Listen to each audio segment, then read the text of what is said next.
వీఐపీల దర్శనంతో తిరుమల రద్దీగా మారింది. దివంగత నందమూరి తారకరత్న భార్య అలేఖ్య శ్రీవారిని దర్శించుకున్నారు. వీఐపీ బ్రేక్ సమయంలో కుమార్తెలు నిషిక రేయలతో కలిసి స్వామివారిని దర్శించుకున్నారు. ఆలయ సిబ్బంది ఆమెకు తీర్థ ప్రసాదాలు అందజేశారు.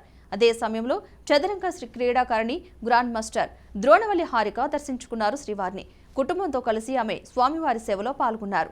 అనంతరం హుండీలో కానుకలు సమర్పించి మొక్కులు చెల్లించారు.